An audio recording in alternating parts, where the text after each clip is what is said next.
What's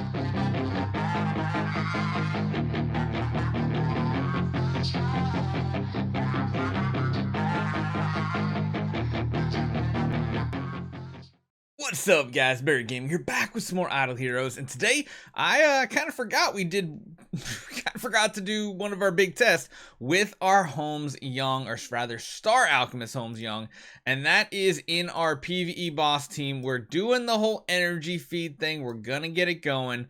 One thing I totally forgot about was to do the run with a Star Alchemist Holmes Young householder before we change it, because he's not staying in it for long. So we're gonna go attack. We have his gear all set up. We of course have that antlers cane, very offensive 2-2-3-2-1 setup, and then we're gonna be running crit damage, crit chance, and skill damage because a lot of his damage is gonna be coming mainly from his active. I mean, if you're using an active every round, I mean, that's not too bad. Granted, he does 1200, that ups it to 1300, plus it's gonna affect all of his poison damage. So let's see what he can do. Again, one big thing here is that his Perceptual Disorder does not work on bosses. That would be a little overpowered. I wish it did. I feel like he's not good enough to make this a thing. I feel like to make him good, this actually should have been a thing. If that's one feedback I've sent back, is make it work versus bosses, and then Holmes Young is a good hero. Right now, I just feel like he's not that great, but we do need to see what he can do damage-wise in broken spaces, because, heck, we need the resources, and I want to get it done. So you are out. Actually, you know what? We're just going to the preset. PvE boss team. We got to use the wolf because our snake is not maxed out just yet. It's close. Not quite there. This looks like the wrong setups here. Hold on, wait a minute. Let me go back into our formations. PvE boss. I mean, we got a V4 one, so we might as well use it, right? Right? Pretty sure. Yeah, we got another one here, so let's save that, and then we can just tweak his gear. Is one thing I really love about this is the fact that you can just tweak gear and you have access to every one of your artifacts. It is just amazing. So we can just go to something like that. I think that's the normal setup we do, right? Yeah, we keep Unbending Will on everybody because they don't really need the extra healing because they got Rogans and stuff. Well, you know, could stick with the speed. Make sure she's there, maybe fast, like super fast. So save now. Yes, let's get into it. Let's go back into broken spaces. I love formations for things like this. Now we should be able to go to here. Everything looks good. They're not V4, but it is what it is. We don't really need V4 supports there. So that does give an active in round 1, which is huge, but you do have to get a little lucky with the energy feed. Very easy first rounds as always. These should be very quick fights. Really, we're more interested in 7, 8, and 9.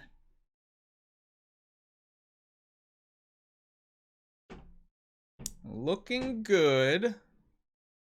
More energy here, so he's got another active.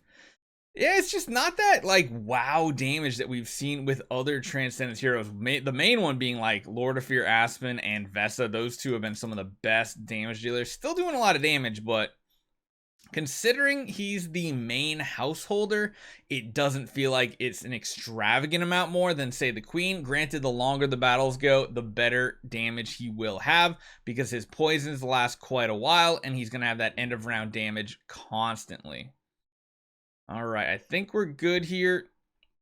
54 million. It's just, yeah, the numbers just don't wow me. It's frustrating with the Transcendence here to not be like the new hot thing for PvE damage.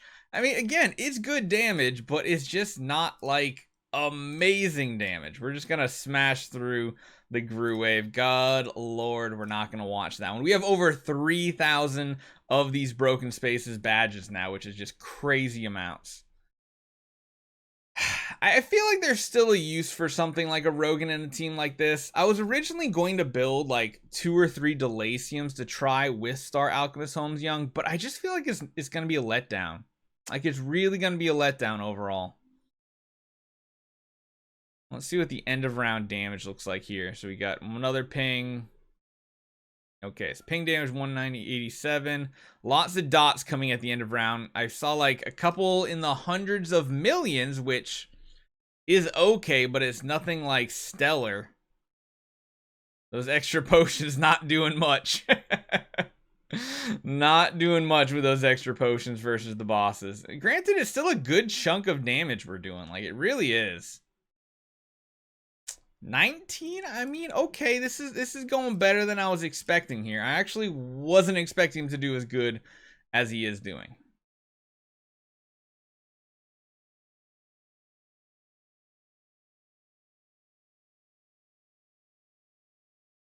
Okay.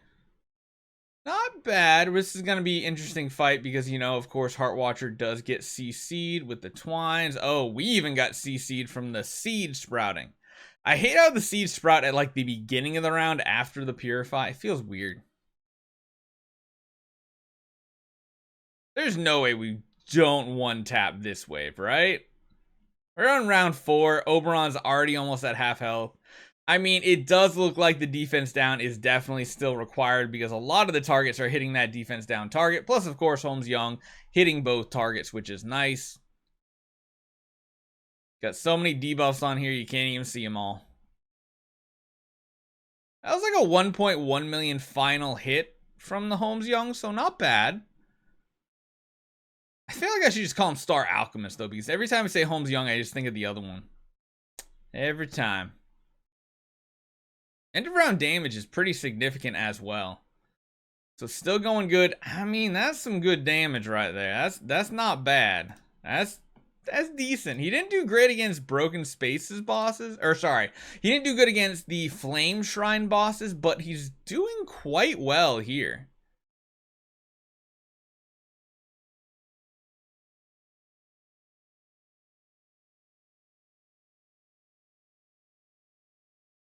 Damage is looking pretty solid for round 2 against the Aspen so far.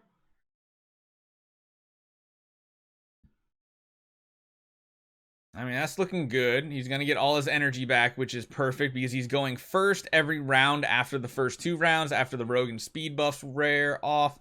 Wait a minute. Wait a minute. Hold on. Hold on. You see that? You see that under his feet right there? It actually hit. Like, it's actually on him.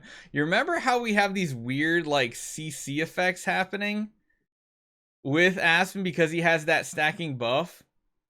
Is his attack gonna hit Ada? We gotta watch this. Slow motion here. Slow motion. Is it going to hit Ada? It did! Oh, the CC effects on Aspen. Something happens because he has that stacking CC immunity. It must go like to a negative integer, something like that, and it just makes it happen. That's kind of crazy. I was not expecting that, but another hero that can break it. You guys know that he can be like CC'd by Starwing Jara. That's interesting. That's just going to be a weird coding issue right there because it has not happened on a single other boss that we've seen.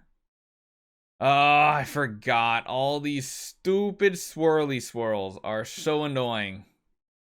Meaning we're not going to get actives off as often. We're still going to get actives off. It's just not going to be as often.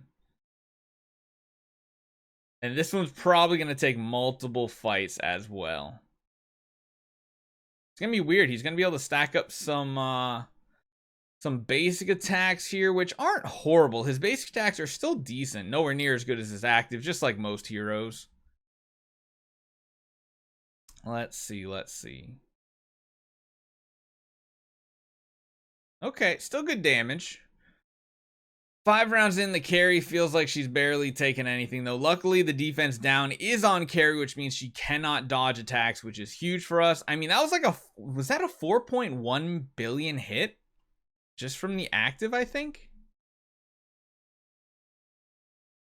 We're starting to get a little low on health because our Rogans are not getting actives off to hand out as much Bloodthirsty as we're used to seeing.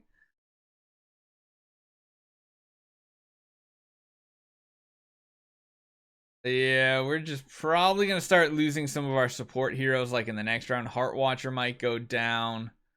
Drake, yeah, Drake might go down next round too. So damage numbers are still really, really good. Like that's still some really good damage, all things considered. It's not like the worst. It's not the best. It is enough to do 72, I mean, what's that, 28%? That's not too bad, so we'll just smash that out. Let's see how we do against the Drake wave, though. Now, this one is always one of the ones that you either need to use a very specific team or you just smash the wave an absolute ton. Because right now, they're going to go after our Drake first. Using something with like energy drain can be good, but Russell's arrows comboed with Drake is just going to melt through so many heroes. I mean, look at that. Our star, he literally one-shot our Scarlet Queen Halora. And yeah, this is going to be really bad damage.